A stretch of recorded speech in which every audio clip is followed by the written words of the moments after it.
In one of my recent videos, I talked about mountain snowpack and the immensely important role it plays in downriver ecosystems and livelihoods alike.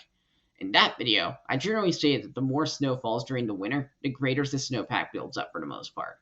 But what if there's a such thing as too much snow?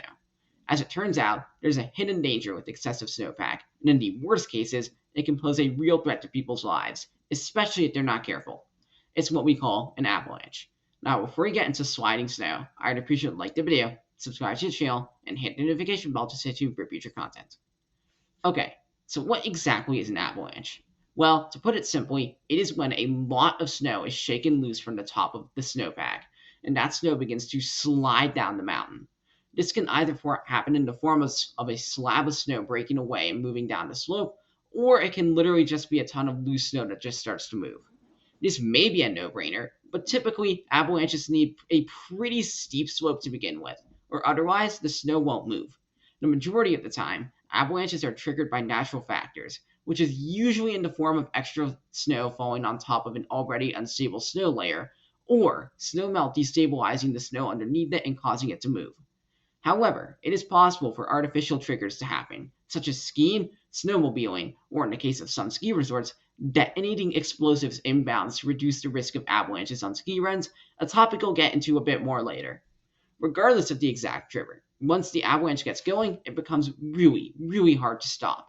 It will just keep picking up more and more snow as it barrels down the mountain, oftentimes not stopping until it has a chance to run out at the bottom of the slope, or in rare cases, travel up the other side of a valley.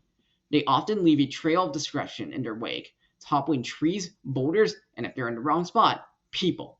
One thing that can happen if someone is caught in an avalanche is that they can get trapped underneath the snow, where they are unable to get themselves out and suffer serious injuries or death. Even worse, an avalanche can hit and bury an entire town, the results of which can expectedly be catastrophic. Thankfully, the vast majority of avalanches are in the backcountry, far from human habitation and already treacherous terrain for potential skiers and snowboarders. So, what are some notable instances of avalanches being particularly destructive? Well, some of the worst incidents aren't so much a single avalanche causing major damage, as it is an abnormally high number of smaller avalanches that are just big enough to do some level of damage over an entire region. One of the biggest examples of this was the so-called Winter of Terror in the Eastern Alps during 1950 and 1951. During this winter, an extremely unusual weather pattern repeatedly dropped copious amounts of snow on the region, which greatly increased the instability of the snowpack.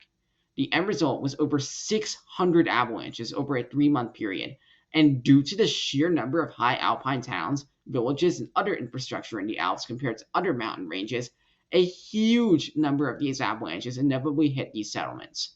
By the end of it all, 265 people were killed across the whole winter, with thousands of structures being destroyed across several different towns in Italy, Switzerland, and Austria. However, this wasn't the first instance of a deadly series of avalanches hitting the Alps, and in fact, it wasn't even the worst. In 1916, at the height of World War I, the Italian and Austrian armies were duking it out for control of the Alps when yet another heavy snow event descended on the region. This destabilized the snow atop a mountain that sat above an Austrian war camp, and on December 13th, it finally broke loose and descended on the barracks below, killing 270 people. This would prove to be the first in a series of deadly avalanches that would strike the front during that month, and by the end of it all, it is estimated that a staggering 10,000 people were killed on both sides as a result of the avalanches. Some reports claim that the armies purposefully fired cannons at the snow to destabilize it and bury the enemy, which, given what people do to each other during warfare, I can see that actually happening. Okay, so I've made it seem that avalanches are in general this no good, very bad disaster that is basically a death sentence to anyone unlucky enough to be in one. However, there are actually some things that individual people, as well as ski resorts and other organizations that work in the mountains during winter, can do to mitigate the risk of getting trapped in one. First of all, skiing inbounds at 99% of ski resorts will be safe.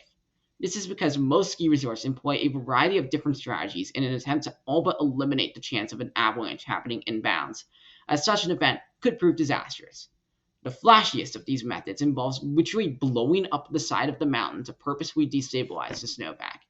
This works because causing an avalanche to get rid of the weak snow layer on top leaves a far more stable layer of snow underneath, which is safe to ski and ride on. This is usually done after major snowstorms or other potentially avalanche triggering weather events in areas of the ski resort that are particularly prone to slides. Of course, this has to be done when nobody's on the mountain to begin with. In addition, physical barriers to either slow down or divert a potential avalanche away from populated areas, such as barriers or nets on the side of a mountain or sheds covering roads or train tracks in slide-prone areas. When this is all put together, avalanches rarely happen in inbound ski resorts or other heavily populated areas, though they can occasionally happen from time to time. If you venture into more remote backcountry terrain where things are hardly maintained at all, things do get a lot more risky, especially in times like heavy snowfall or snow melt where the snowpack is particularly unstable. For one, skiing in very steep terrain or in unfavorable conditions to begin with greatly increases the risk, so that should be avoided if you can. In addition, there is plenty of equipment one can have if they do get stuck in a slide, such as airbags that might prevent you from getting completely trapped under the snow, beacons that can help rescuers locate you, and helmets to reduce any blow to the head you might take. Overall, knowing where to go, what equipment to bring, and when to ski can drastically reduce the risk of being trapped in an avalanche, and as a result, making years with record snowfall enjoyable without actually having to worry about them. And that's all I got to say about avalanches. As always, I'd appreciate like the video, subscribe to the channel, and hit the notification bell to stay tuned for future content. Thanks and have a great day.